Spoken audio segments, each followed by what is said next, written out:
های گایز، چطورین؟ سلام بچه ها. آقا امروز اومدم با یه ویدیو خیلی متفاوت و باحال.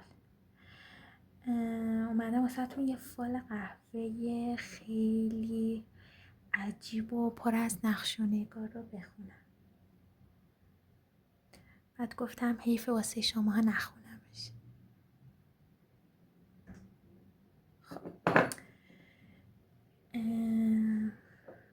بچه ها اولی به نلبکیمون یه نگاهی بندازیم.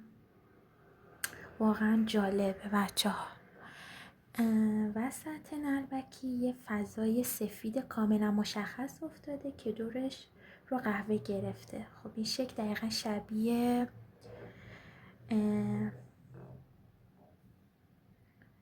یه نیمروخه یا آدمه که سرش انداخته پایین و داره فکر میکنه، یا حتی شبیه به یه عقاب بزرگ با بالهای بسته هستش.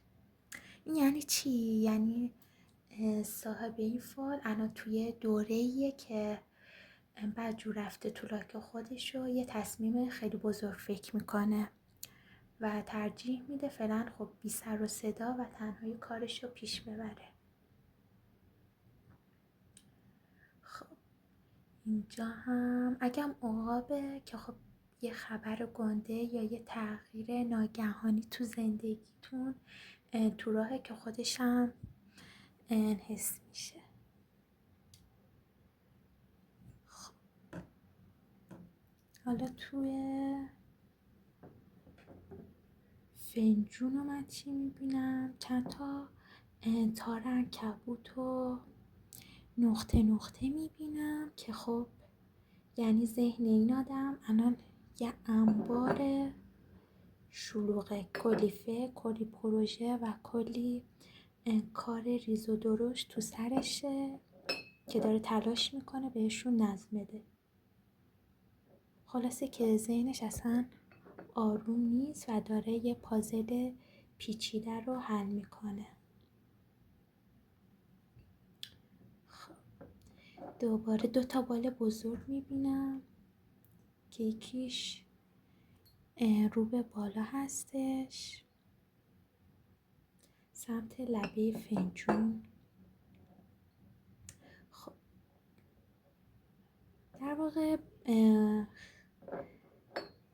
صاحب فال خب یه هدف خیلی بزرگ تو سرش داره و این نشون میگه به زودی قرار از این وضعیتی که هست کنده بشه و پرواز کنه. واسه کار، درس یا هر هدفی که داره یه موفقیت چشمگیر تو راهه. خب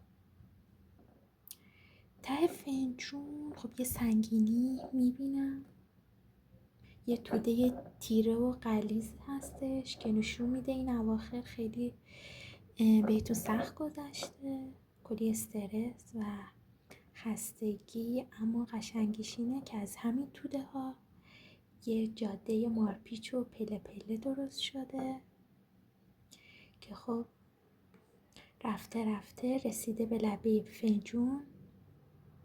یعنی درسته مسیرش ناهموار و پر از چالش بوده، ولی داره از اون روزای سخت فاصله میگیره و راهایم دارن براش باز میشن. خب الان وسط یه دوره تغییر اساسی هستید. درست خسته اید و ذهنتون شلوغه و خب دارید تنهایی با مشکلات میجنگید، اما نشونه هایی رو دارن داد میزنن که این مسیرهای مارپیچ آخرش به اوج گرفتن و موفقیت ختم میشه.